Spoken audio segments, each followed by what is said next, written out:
Good morning, Cullman. Thank you for joining us on Cullman Today. I'm your host, Christine Wiggins, and today is Tuesday, August 26th.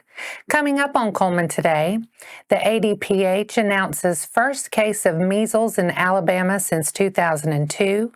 An electrical issue forces evacuation and class cancellations at Fairview Elementary, and it's Election Day for District 11 and several municipalities.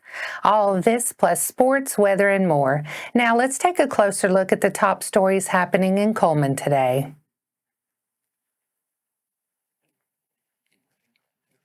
The Alabama Department of Public Health has confirmed a case of measles in a child under the age of 5 living in North Alabama. Officials say the unvaccinated child contracted the illness while traveling outside of the United States. The child has not attended daycare or school, and health officials have notified all entities involved in treatment. The child's siblings are vaccinated and have shown no symptoms. Measles is a highly contagious viral illness that spreads through coughing and sneezing, with symptoms typically appearing 1 to 2 weeks after exposure. In unvaccinated people, the infection rate can be as high as 90%. The illness often begins with fever, cough, runny nose, and red eyes before a rash develops.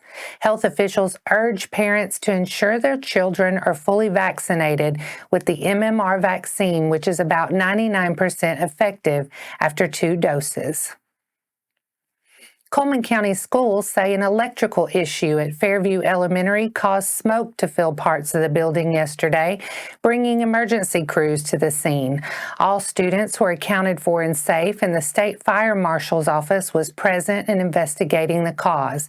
Because of smoke and water damage, pre-K through first grade classes at Fairview are canceled today and tomorrow. The district says the goal is to have students return on Thursday once cleanup and restoration are complete. School leaders thanked first responders for their quick action, as well as Fairview staff for carrying out the emergency plan effectively. They say the safety of students and staff remains the top priority as recovery efforts move forward. Voters across Cullman County will head to the polls today to take part in local municipal elections. Voters in Alabama House District 11 will also have a chance to cast their ballots in the State House District 11 general election. Those voters in District 11 may have different polling locations for the separate elections. To confirm your polling locations, contact your local town hall. In the Alabama House District 11 race, candidates are Democrat Alexandria Braswell and Republican Heath Albright.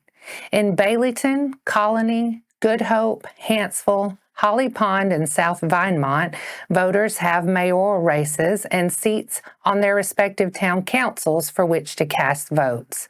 In Cullman, voters will have choices for the City Council and the City School Board. In Dodge City and Garden City, votes will be cast for town councils. In Berlin, Fairview, and West Point, all candidates were unopposed, so there will be no municipal elections there.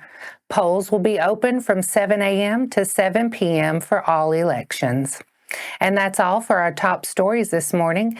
Coming up, Wallace State soccer and volleyball open seasons with wins. Sports is next.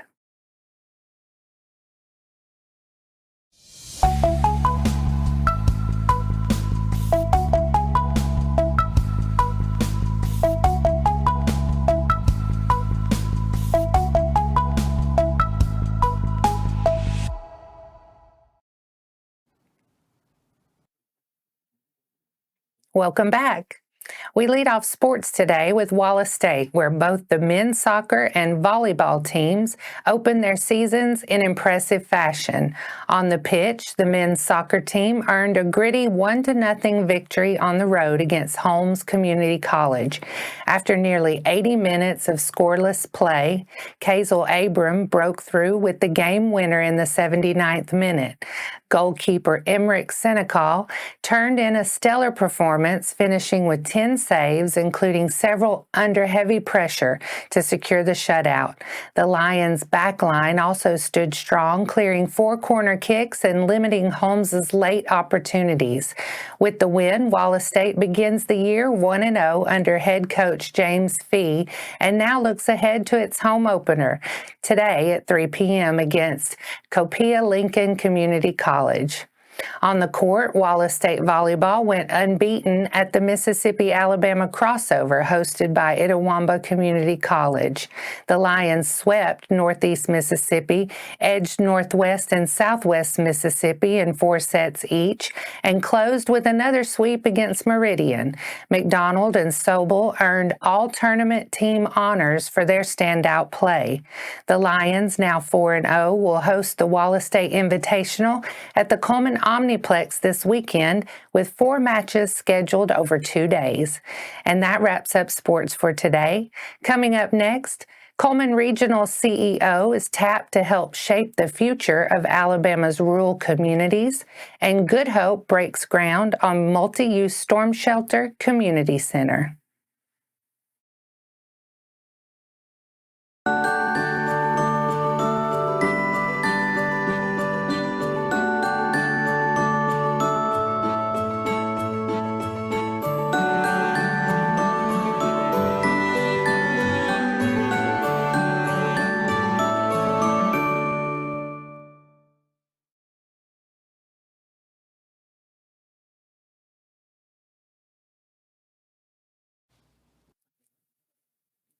Welcome back. Now it's time to speed things up with a news rundown. 4 stories in under 4 minutes. Cullman Regional CEO James Clements has been appointed to serve on the Alabama Rural Roadmap Initiative by Senate President Pro Tem Garland Gudger of Cullman. The initiative was created during the 2025 legislative session to develop strategies that support growth and development in Alabama's rural communities.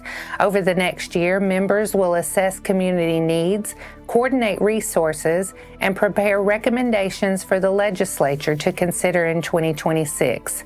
Key areas of focus include infrastructure, business development, workforce training, rural health care, and overall quality of life. Clements brings years of healthcare leadership experience, particularly in supporting independent hospitals in rural areas. He also serves on the board of directors for Blue Cross Blue Shield of Alabama, is a member of the statewide Health Coordinating Council, and is a fellow of the American College of Healthcare Executives. The Cullman County Tourism Bureau announced this week that Executive Director Harmony Hurd has been named Tourism Industry Employee of the Year at the 2025 Alabama Governor's Conference on Tourism. The honor is one of the most prestigious awards in the state's travel and hospitality industry, recognizing professionals for exceptional leadership and impact. Hurd will also be inducted into the Alabama Travel Council, further cementing her role as a leader in statewide tourism. Since taking the helm at the Bureau, Hurd has launched new marketing campaigns, strengthened partnerships with local businesses, and led initiatives that boosted visitation to Cullman County. Her work has helped position the county as a premier destination in Alabama. The annual Governor's Conference highlights achievements like these while exploring strategies to advance the state's tourism sector.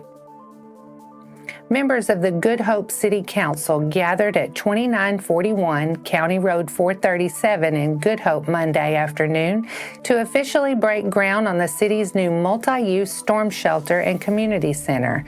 The city bid the project to United Contracting and Design, LLC. Good Hope Mayor Jerry Bartlett says the city has received a $1.3 million grant from Senator Tommy Tuberville to build the center that will also serve as a storm shelter for up to 300 people. He says Greg Brown and local seniors are excited to see the project move forward, and he offered special thanks to Senator Tuberville for supporting what he called a great community project. The North Alabama Agriplex is inviting local youth to learn the basics of crocheting. A special workshop will guide participants through making their very own scarf. The class is open to ages 12 to 15, but each student must register with an accompanying adult who also pays the registration fee. The cost is $25 per person, and each registration is encouraged so participants have time to pick out their favorite colors. For more information, visit the North Alabama Agriplex website. And that's your 4 stories in under 4 minutes. Now for a quick break before we look at the weather ahead and pay our respects with obituaries. I'll be right back after this message.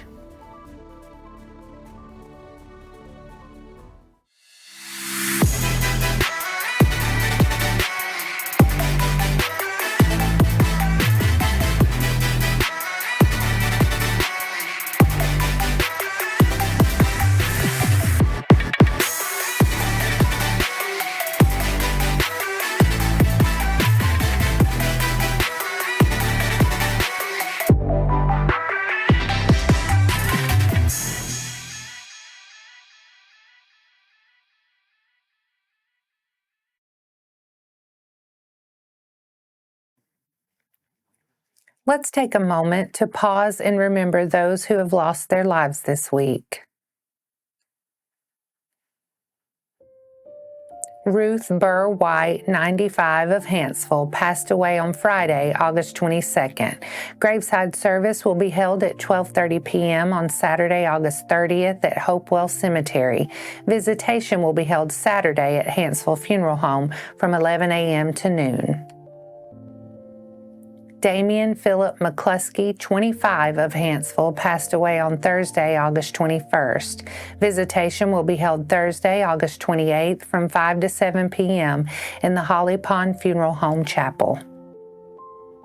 Thurber Raymond Murphy passed away Saturday, August 23rd. Visitation will be held Wednesday, August 27th in the Holly Pond Funeral Home Chapel from 11 a.m. to 12:30 p.m. Graveside service will follow at Union Grove Cemetery at 1 p.m. Kimberly Deanne Glover passed away Saturday, August 23rd. Visitation will be held Friday, August 29th at Holly Pond Funeral Home at 4:30 p.m. for family, and then 5 to 7 p.m. graveside service will be held on Saturday, August 30th at noon at Cullman Memory Gardens. Our thoughts and prayers go out to their friends and families. Now let's take a look at your weather forecast. Today will be partly sunny with a high near 78. Tonight, partly cloudy and a chilly low around 54. Wednesday, we'll see sunny skies and a high around 80, with partly cloudy skies Wednesday night and a low around 57. And that wraps up today's edition of Cullman Today. Thank you for sharing your morning with us. And remember to stay connected by following us on social media and visiting CullmanTribune.com for the latest from our community. We'll be back bright and early tomorrow morning at 6:30 a.m. Until then, I'm Christine Wiggins with Cullman Today. Have a wonderful day, Cullman.